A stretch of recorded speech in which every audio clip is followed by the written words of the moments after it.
Accords économiques entre l'Italie et le Canada, import et export, ce sont les sujets qui ont été abordés jeudi dernier. Ce matin, le président du Conseil des ministres a déposé le projet de loi visant à destituer le président de la République. Le projet d'accord économique avec le Canada, est-ce si intéressant? Pas pour cet agriculteur. Jeudi dernier, Mario Draghi rencontrait le Premier ministre canadien. Alors que la teneur des échanges était jusqu'alors inconnue, l'intention d'établir des accords économiques a finalement été communiquée par le gouvernement. C'est avec une cérémonie très solennelle que Mario Draghi accueillait son homologue canadien. Après que le régiment des carabiniers de Rome ait présenté les armes, c'était au tour du président du Conseil des ministres de présenter ses sujets. Après avoir évoqué l'indépendance du Canada vis-à-vis du Royaume-Uni, c'est sur le plan économique que les deux parties ont échangé. Après avoir établi ensemble un plan sur les ressources de chacun, Mario Draghi a proposé un accord économique qui serait signé dans peu de temps entre les deux pays. Ce matin, Mario Draghi déclarait devant le Parlement réuni qu'il était temps de mettre fin au surplus de fonctionnaires inutiles selon ses dires.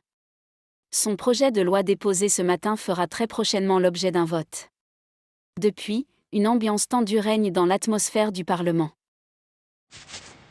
Mesdames, Messieurs les députés, je suis heureux de venir aujourd'hui à la tribune pour présenter le projet de loi qui, j'en suis convaincu, permettra de réduire les dépenses de l'État et ainsi cesser de prendre de l'argent aux citoyens de ce pays, à qui tant a été pris depuis des années durant. Nous entrons dans une nouvelle ère républicaine, une nouvelle révolution italienne. Ce projet de loi doit passer, même si, je le sais, ne plaira guère à nos amis de l'opposition, qui n'ont cessé depuis l'investiture de notre gouvernement de s'opposer chaque fois que l'occasion de sauver le portefeuille des Italiens leur était présentée. Concrètement, si cette loi vient à être adoptée par le Parlement, c'est tout un processus constitutionnel et législatif qui sera modifié.